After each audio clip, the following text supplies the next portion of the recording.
भाभी भाभी प्लीज रोना बंद करें। इस तरह रो रो कर क्यों खुद को हलकान कर रही हैं? भैया को गया हुए 1 महीना हो गया है, लेकिन आप सिर्फ रोती रहती हैं। प्लीज भाभी, हमसे आपका रोना बर्दाश्त नहीं होता। बहू, इस तरह रो रो कर खुद को हलकान मत कर। अरे हमारे बेटे के इतने जीवन था, वो चला गया। तेरे रोने से, सर फटकने से कुछ नहीं होगा। तो चाहे जितना मर्जी रो ले। अगर कहते तो हम भी रो लेते हैं, अगर रोने से वो वापस आ जाते हैं।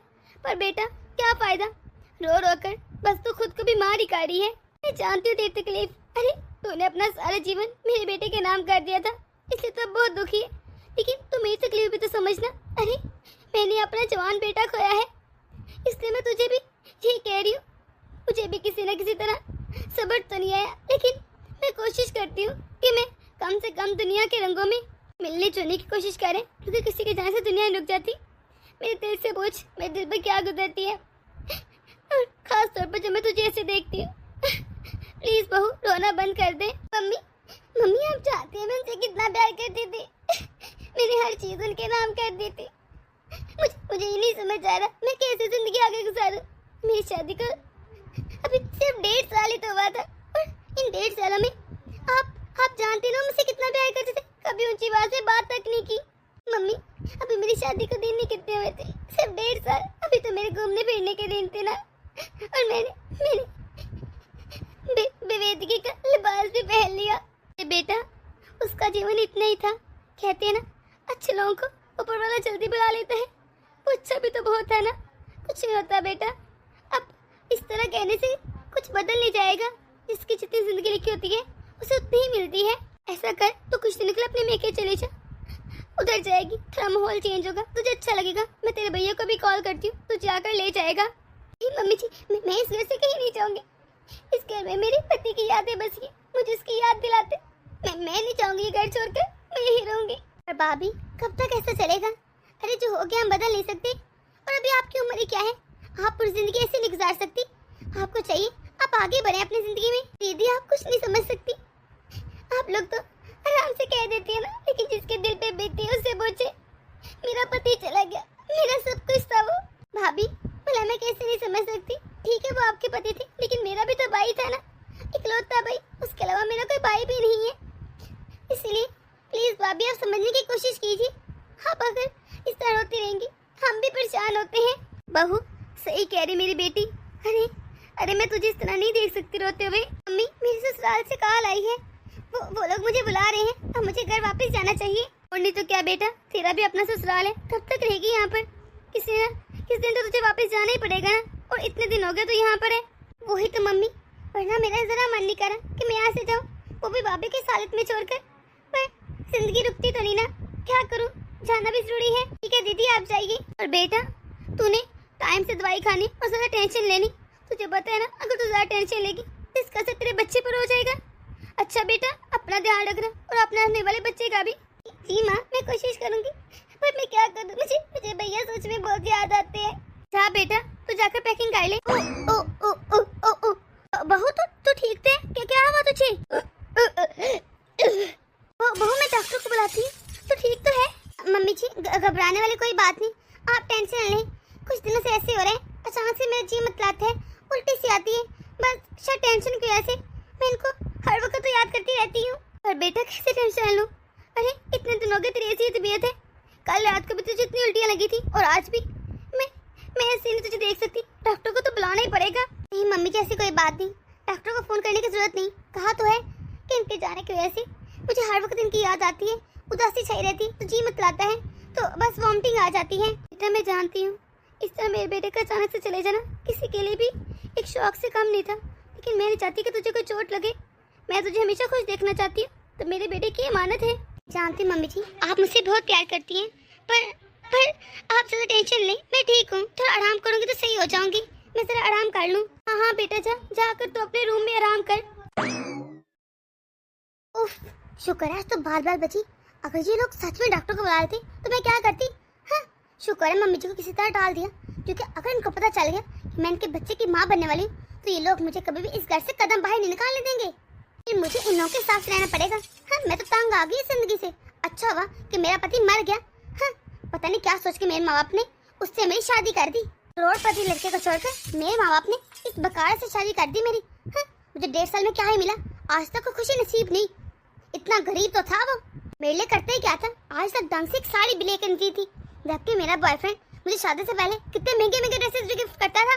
हाँ, पर इसकी कहाँ औकात थी कि मुझे महंगी चीज लेकर देता। घर में खर्चा ही बहुत मुश्किल चलता था। हाँ, ये बात है कि चलो ये शादीशुदा नहीं था और मेरा बॉयफ्रेंड शादीशुदा था, पर कोई ना, पैसों के आगे क्या देखा जाता है। फिर क्या होगा, शादीशुदा था जब मुझे कोई इतराज नहीं था। पता नहीं मेरे माँ बाप को क्या मसला था कि वो शादीशुदा है, इसलिए मैं शादी से की नहीं। अच्छा भला उधर शादी की होती, आज तो मैं ऐश कार्य थी, कितनी करोड़ों की जायदाद थी उसकी। हाँ, पर मैं कहाँ मत्ते मारेगी। मैं ही जानती हूँ कि ये 1.5 साल मैंने कैसे गुजारा। कोई भी दिन ऐसा नहीं था जब हमारी लड़ाई ना हुई। हर रोजाना तू मैं होती रहती थी। हाँ, एक दिन भी खुशी का नसीब नहीं हुआ था। उसकी तो एक ही रात थी। अरे जब भी मैं पूछती कि मेरे शौक कब पूरे होंगे, मैं तंग आ चुकी जिंदगी से, बहुत जल्द शौक पूरी करूंगा। अरे कब करता, 1.5 साल में कुछ किया नहीं, आगे जाकर कोई कारनामा जान दे दे, मुझे तो तवक्का ही नहीं थी। अच्छा वो खुद ही मर गया, जान छूटी उससे, वरना मैं क्या तलाक लेती और सबके सामने बदनाम होती। मुझे तो इस बात का भी कोई गम नहीं कि उस दिन मेरे साथ लड़ाई करने की वजह से उसे हार्ट अटैक आया और अचानक के मौके पर मर गया। पर मैं क्या करूं, मैंने ठेका थोड़ी लगा कर सकता। अब तो बस इसी बात की तकलीफ है कि मैं प्रेग्नेंट हूँ और अपने पति के बच्चे की माँ बनने वाली हूँ। पर जब पति नहीं रहा तो बच्चे का आके मैं क्या करूंगी। हाँ, वैसे भी कल को मेरे पर बोझ ही बन जाएगा, तो मैं तो इसे बिल्कुल नहीं रखूंगी अपने पास, बल्कि मैं बच्चा करूंगी ही नहीं। अगर बच्चा हो गया ना तो ना कि मुझसे शादी करेगा, है ना मेरे को शौक पड़े करेगा। क्यों करेगा एक बच्चे की माँ से शादी। अच्छा, कल ही मैं डॉक्टर के पास जाऊँ और जाकर इस बच्चे को गिरा देती हूँ। हाँ, ये सही रहेगा। लेकिन मैं क्या बताऊंगी। अरे मम्मी तो ऐसे मुझे घर से निकलने नहीं देती, कोई ना कोई बहाना तो करना पड़ेगा। कल जब मम्मी घर पर नहीं होंगी तब किस तरह दाल लगा के निकल जाऊंगी। हाँ, ये ठीक रहेगा, और मम्मी जी को कोई ना कोई बहाना लगा दूंगी। अरे बेटा, क्या तू नहीं जानती थी कि तू मेरे बेटे के बच्चे की माँ बनने वाली है। नहीं माँ जी, मैं भला कैसे जानती होंगी, मुझे तो खुद नहीं पता चला था। अरे मुझे क्या पता था कि मैं अपने पति की तरह इस बच्चे को खो दूंगी। आप नहीं जानते मेरा दुख क्या है। मत रो बहू, मत रो, ये किस्मत में मंजूर था। मैं जानती हूँ एक बच्चे को खोने का दुख क्या होता है। मेरा भी तो बेटा चला गया ना, माँ का दुख मैं समझ सकती हूँ। तुझे बहुत दुख हो रहा होगा ना। कि माँ जी, मैं सच में बहुत दुखी हूँ। मैं क्या करूँ, मेरा बच्चा, कम से कम वो बच्चा होता तो मेरे पति की निशानी मेरे पास होती। बेटा तो आराम कर, मैं तेरे लिए दलिया लेकर आती हूँ। इस बुढ़िया को कौन बताए, ये सब तो किया दरा मेरा है। जब इनके बेटे से मुझे कोई मतलब नहीं था तो उनके बच्चे से क्या ही मतलब होगा। हाँ, मेरा तो कोई लेन देना है ही नहीं। मेरी तो मजबूरी है, मुझे इनके सामने मगरमच्छ के आंसू बहाने पड़ते हैं, वरना ये लोग तो मुझे ही गलत समझेंगे। अच्छा है ना, थोड़े से मगरमच्छ के आंसू बहाती हूँ और सब लोग मेरी साइड हो जाते हैं और समझते हैं पता मैं कितनी दुखी हूँ। बेटा, अब अगर तो ये ना तो अपने बाबे के सामने ऐसे वैसे कोई बात ना करना। अरे वो बहुत रोने लगती है, उसे बहुत मुश्किल होता है चुप करवाना। अच्छा, अब आइए ना तो अच्छी सी बातें करना ताकि वो भी खुश हो जाए थोड़ा। जी मम्मी, आप चिंता ना करें, मैं ऐसी कोई बात नहीं करूंगी। मैं तो खुद चाहती हूँ कि भाभी ऐसे ऐसे उस गम से निकले। अरे कब तक उस गम में रहेंगी। ठीक कह रही है, मैं भी यही चाहती हूँ कि किसी तरह बहू उस पुरानी घटनाओं को भूल जाए और नया जीवन शुरू करे। अरे मैं उस तरह उसको नहीं देख सकती, अब इसकी उम्र ही क्या है। मैं उन बातों को भूल नहीं पाती, रोजाना वही बातें लेके बैठ जाती है। और तो मुझे भी और याद आती है अपने बच्चे की। आप चिंता न करें, ऐसी कोई बात होगी भी नहीं और ना होनी चाहिए। मैं जानता हूँ भाभी की हालत क्या है। अरे दीदी, जीजा जी, आप लोग कब आए, मुझे किसी ने उठाया नहीं। अरे दवाई और गोलियों कितना नशा होता है कि मैं दिन रात सोती रहती हूँ, बस सोती रहती हूँ। भाभी, मैं तो अभी भी आई हूँ। आप बताएं, आपने इस सफेद साड़ी क्यों पहनी है?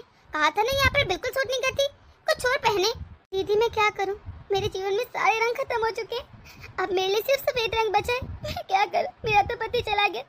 अब बस ये मेरे सफेद रंग ही मेरे साथ रहेंगे और तो कोई नहीं। मैं नहीं पहनूंगी और रंग। अभी आप इतनी सुंदर हैं। अरे देखिए अपने आप को आईने में, कितनी प्यारी लग रही हैं आप। तो किसने कहा आपको कि आप सिर्फ सफेद रंग के लिए बनी है?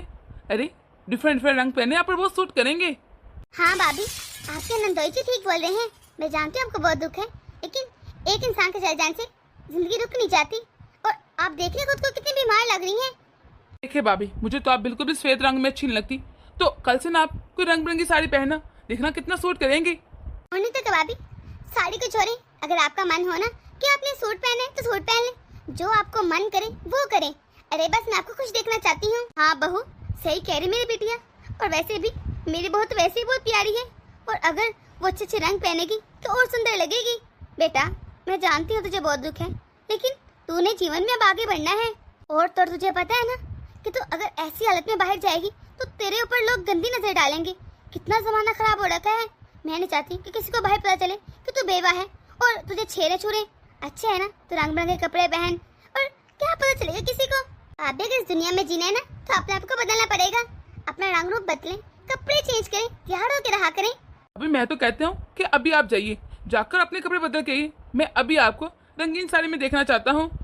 प्लीज भाभी जाइए ना, इतना कुछ कह रहे हैं सब। सच करो तो मेरा जरा मन नहीं कर रहा, पर अगर आप लोगों को खुशी मिलती है तो मैं आप लोगों के लिए दूसरे रंग की साड़ी पहन आती हूँ, सिर्फ आपकी वजह से। वरना मेरे लिए तो सिर्फ सफेद रंग ही बचा है। जाओ बेटा, जाकर दूसरे रंग के कपड़े पहन के आओ। देरी किस बात की, हम लोग वेट कर रहे हैं अभी तेरा। जी मम्मी जी, शुक्रिया।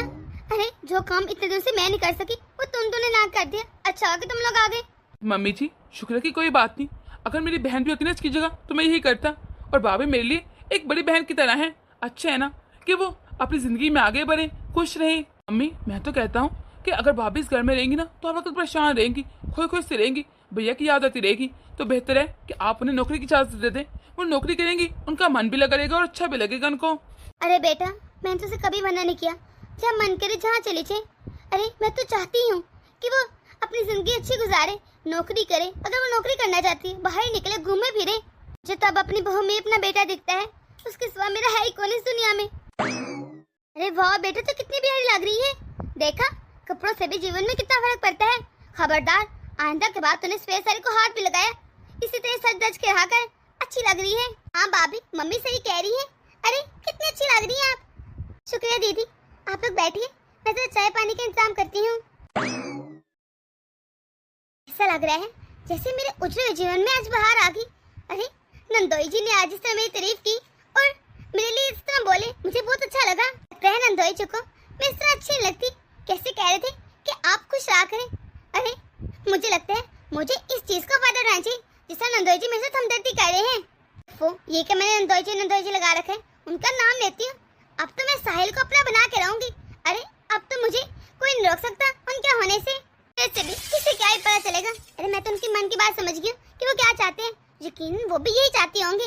आपको तो वैसे भी मैं ही मासूम लगती हूँ, तो मुझे तो कोई कुछ कहेगा ही नहीं। मम्मी जी मुझे ये कपड़े पहन के आज बिल्कुल अच्छा लग रहा। वो तो आप लोगों ने मुझे जबरदस्ती कहा तो मैंने आप लोगों की खुशी के लिए पहन ली। वरना मेरा दिल कह रहा था मैं सफेद साड़ी उतारूं ही ना। अरे मुझे अच्छा लग रहा है कि तू हमारी खुशी के लिए इतना तो कारी है। वैसे भी अच्छा लगा मुझे कि तूने इस तरह के कपड़े पहने। जरूरत नहीं है सफेद साड़ी पहनने की अब। मम्मी आप नहीं समझ रही मेरी हालत खराब हो रही है। मुझे हर कोने में से लग रहा है जैसे मेरे पति की यादें मुझे खींच रही है। मुझे हर वक्त उनकी याद आती है। मैं सो भी नहीं पाती। मम्मी जी बेटा तो ऐसा कर, कुछ दिन अपने मैके चली जा, तेरा मन हल्का हो जाएगा। इतनी बार तो कह चुकी हूँ। नहीं मम्मी जी मैं मैके नहीं जा सकती। आप मेरी बात समझिए ना। अगर मैं मैके गई तो सब आकर मुझे इनके बारे में पूछेंगे, बातें करेंगे और फिर मुझे इनकी और याद आएगी। बस मैं फिर रोती रहूंगी वहाँ पर। और तो मेरे माँ बाप और दुखी हो जाएंगे। मैं उनका दुख नहीं बढ़ाना चाहती जाकर, फिर वो भी दुखी मैं भी दुखी। हम क्या करेंगे। भाभी आप एक काम क्यों नहीं करती, कुछ दिन के लिए मेरे साथ मेरे घर चले। इस तरह आपका मन भी लगे हुए का, जगह भी चेंज हो जाएगी और आपको भी अच्छा लगेगा। और तो मेरे सास ससुर भी घर नहीं है। अच्छा है ना, हम दोनों मिलकर खूब बातें करेंगे। ये दीदी आप कैसी बातें कर रही हैं। अपनी विधवा भाभी को आप अपने साथ घर में लेकर जाकर कैसे रख सकती हैं। नहीं मैं नहीं जा सकती। लगता है भाभी आपने मुझे पराया कर दिया। अपनी छोटी बहन नहीं समझती क्या। अगर आपकी छोटी बहन ऐसा करती तब भी इनकार करती। प्लीज भाभी मान जाइए ना, मैं बहुत दिल से कह रही हूँ। जाओ बेटा, सही कह रही है वो। अगर तू जाएगी तो तुझे बहुत अच्छा लगेगा, तेरा मन लगा रहेगा। और अच्छा है ना, इस घर से कहीं दूर जा कुछ दिनों के लिए। ये ठीक है, अगर मम्मी जी भी कह रही और आप भी कह रही, इतना फोर्स करे तो मैं इनकार कैसे करूँ। इनकार करने का कोई बहाना भी नहीं। लेकिन मैं बता रही हूँ मैं ज्यादा दिन नहीं रुकूंगी, कुछ दिन रहूंगी फिर वापस आ जाऊंगी ही। और मुझे वैसे भी ही तो रहना है। अरे भाभी जब तक आपका मन करे तब तक रहेगा, और जब मन हो वापस आ जाएगा। और मुझे उम्मीद है आपको इतना मजा आएगा ना मेरे घर कि आपका वापस आने का मन ही नहीं करेगा। आप आएगा मजा। दीदी ने तो मेरे दिल की बात कह दी।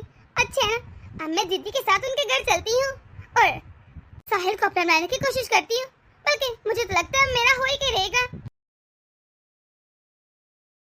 जी क्या इतनी सुबह किचन में कौन है, क्योंकि ये तो यहाँ पर लेटी है, फिर किचन में कौन हो सकता है। इतनी सुबह सुबह कौन बर्तन भटक रहा है। उफ, मुझे तो ये समझ नहीं आ रहा कि किचन में इतनी सुबह कौन क्या कर रहा है। क्योंकि काम वाली बाई अभी तक वो तो आती ही नहीं इतनी जल्दी। वो तो 10-12 से पहले आती ही नहीं। अच्छा जाओ जाकर देखो कि किचन में कौन है और क्या कर रहा है। ही नहीं हो रही, इतनी नींद आ रही थी मुझे। अरे भाभी, आप सुबह सुबह किचन में क्या कर रही हैं? सब ठीक तो है? सॉरी दीदी, लगता है मैंने आप लोगों की नींद डिस्टर्ब कर दी, लेकिन मैं क्या करूं, मुझे सुबह सुबह उठने की आदत है, बस इसलिए मैं उठ गई। यहाँ पर भी थोड़े से बर्तन थे, पहले वो मले, कुछ बर्तन धोते धोते मुझसे नीचे गिर गए, लगता है उसी आवाज से उठ गई। आप देखिए, मैंने चाय नाश्ता भी बना दिया है। ऐसा करें, जाकर जीजा जी को दे दें, वो इंतजार कर रहे होंगे। अच्छा ना, आपको बनाना नहीं पड़ेगा। भाभी, आप सच में कितनी अच्छी हैं, इतनी तकलीफ में होते हुए भी आप हम लोग को कितना ख्याल रख रही हैं। अरे, आप जैसी भाभी हर एक को मिलनी चाहिए। अच्छा है ना, मैं घर के कुछ काम करूंगी तो मन लग करेगा मेरा, और ऐसे भी मुझे फ्री रहने की आदत ही नहीं, मैं कुछ ना कुछ काम करती रहती हूँ। अच्छा, मैं जरा फ्रेश होकर आती हूँ, फिर मिलकर चाय नाश्ता करते हैं। जी जाइए, सबका नाश्ता बन चुका है। छोटे छोटे काम करने से होता है क्या है, मुझे कोई मसला भी नहीं, बस जल्द से जल्द साहिल के दिल में मैं अपनी जगह बना लूं, फिर तो मैं इस घर में रहूंगी हमेशा के लिए। हाय, नंदोई जी कितने स्मार्ट और अच्छे लग रहे हैं। बस ये इंसान हमेशा के लिए मेरा हो जाए तो क्या ही बात है, मेरी तो लाइफ सेट हो जाएगी। नंदोई जी, ये आपका टिफिन, मैं आपका टिफिन लेकर आई हूँ। अरे भाभी, आप किस वजह से परेशान हो रही हैं? घर में है ना काम वाले भाई, वो सारे काम कर देती है पहले भी और अब भी कर देगी, आप टेंशन न ले ज्यादा। भाभी ये सही कह रहे हैं, आपको छोटे छोटे कामों में परेशान होने की कोई जरूरत नहीं। सुबह आपने नाश्ता भी बनाया और अब लंच बना रही है, बेहतर है कि आप आराम करें, काम वाली भाई सारे काम कर देगी। नंदोई जी, आप ये लंच तो है, मैंने बहुत देर से बनाया है आपके लिए, और खा के बताइएगा कैसा बना है, मुझे उम्मीद है आपको पसंद आएगा। आप हमेशा काम वाली बाई के हाथ का खाते हैं, अच्छा है आज मेरे हाथ का खाकर देखिए। ठीक है, शुक्रिया भाभी। भाभी, सच में आप कितनी समझदार हैं, एक दिन के अंदर अंदर ही आपको घर की सारी चीज समझ आ गई, और आपने मुझे बुलाकर तंग भी नहीं किया कि कौन सी चीज कहाँ रखी है। आपका दिमाग तो बहुत तेज चलता है। अरे भाभी, अब मैं इतनी पागल थोड़ी हूँ कि बार बार आपको बुलाऊं और तंग करूं, और अच्छा है ना, वैसे भी एक मिनट चीज नहीं मिलती, दूसरी मिनट मिल जाती है, मैं खुद देख लूंगी चीजें कहाँ रखी हैं। बस कुछ दिनों में मुश्किल होगी, फिर आदत हो जाएगी, और बाद में वैसे भी मैं अपने मुताबिक डिसाइड कर लूंगी कि कहाँ रखनी चीजें और कहाँ नहीं रखनी। क्या मतलब भाभी, मैं समझी नहीं। वो मेरा मतलब है दीदी, मैं 8 से 10 दिन यहाँ पे रहूंगी ना, तो अच्छा है ना, 8-10 दिन तक जैसे मैं चाहूँ वैसे यहाँ पर चीजें रख सकती हूँ, कोई मसला तो नहीं ना वैसे भी। हाँ, कोई मसला नहीं भाभी, आप जैसे चाहे रह सकती हैं, ये आपका अपना ही घर है। अच्छा दीदी, मैं जरा फ्रेश होकर आती हूँ, थक गई हूँ। सच में भाभी कितनी अच्छी हैं, वो कितने साफ दिल की हैं, हर घर को अपने बना लेती हैं। कैसे इस घर में काम करी जिसे इनका अपना घर हो।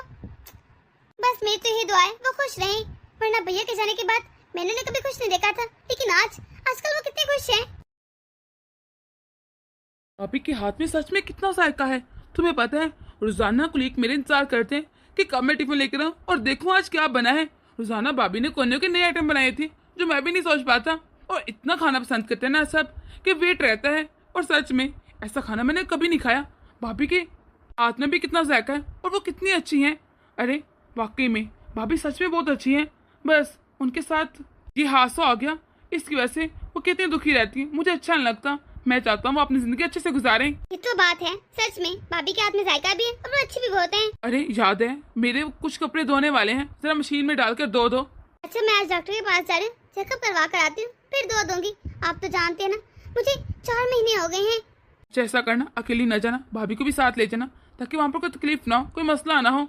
अरे दीदी, कहाँ जा रही हैं? कहाँ जाने की बातें हो रही हैं? भाभी क्या है ना, मुझे आज डॉक्टर के पास जाना है, वही बस रेगुलर चेकअप, तो मैं कहती आप भी मेरे साथ चलती।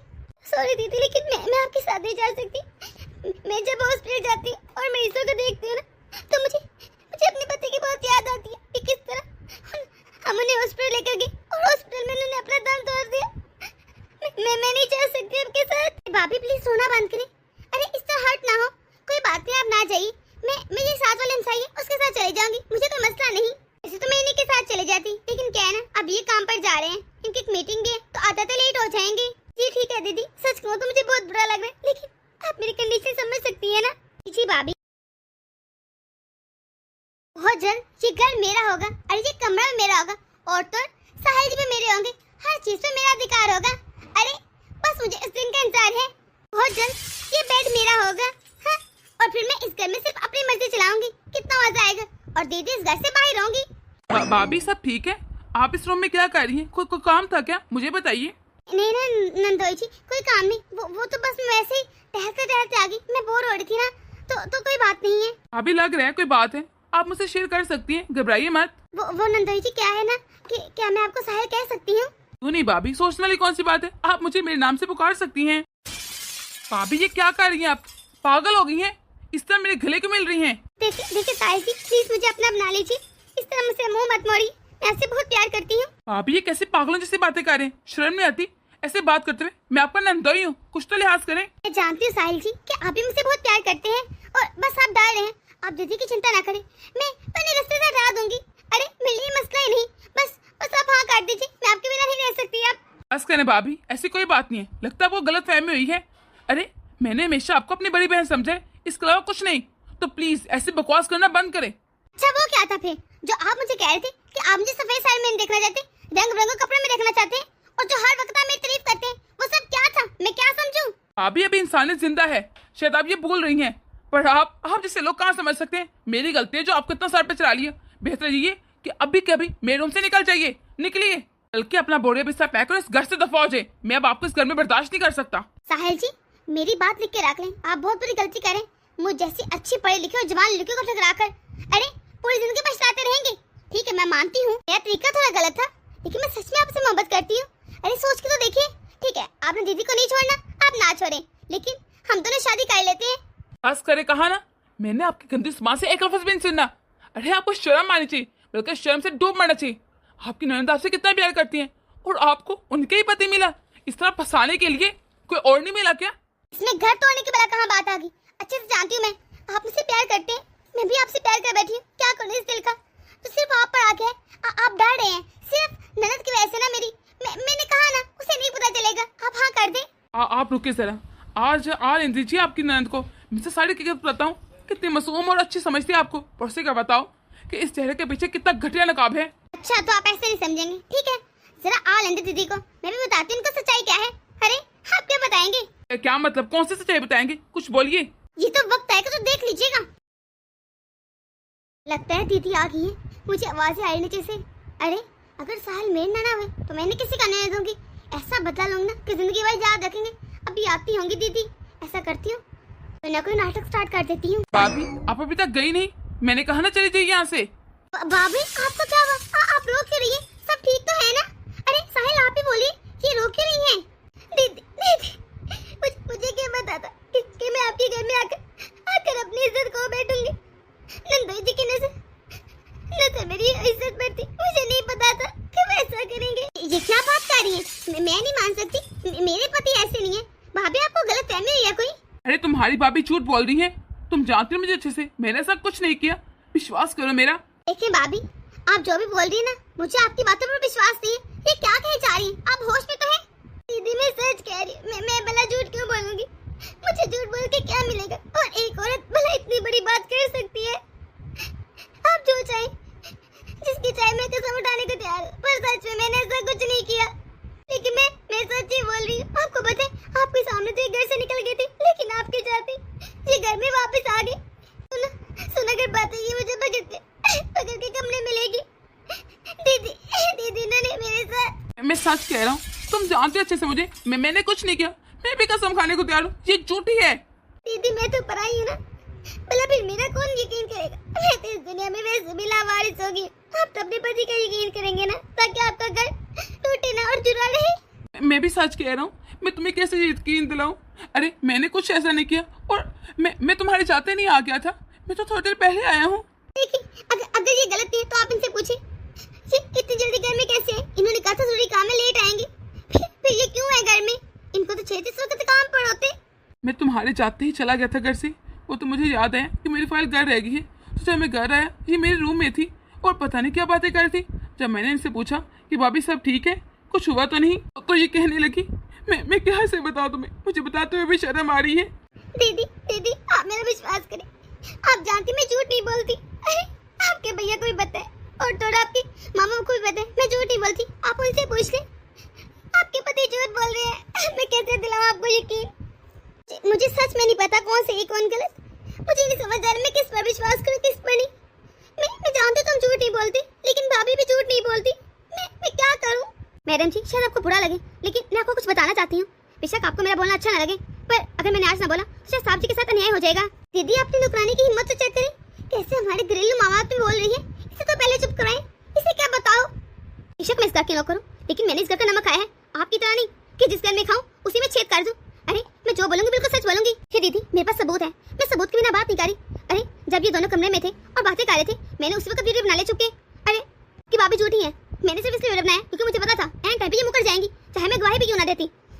जी क्या, मुझे तो विश्वास ही नहीं हो रहा। तुम्हारा बहुत बहुत धन्यवाद। ऐसा करो तुम अब जाओ। जी मालकिन। सच कहो ना भाभी, तो एक साल के लिए मैंने अपने पति को भी गलत समझ लिया था, क्योंकि मुझे यकीन था और विश्वास था कि आप तो कभी झूठ बोल ही नहीं सकती। मैंने आपको इतना अच्छा इंसान समझा और आप क्या निकली। मैंने सोचा था मेरे भाई को कितनी अच्छी पति मिली है, पर आज मुझे उनकी किस्मत पर रश्क नहीं। अरे मैं क्या ही कहूँ अब।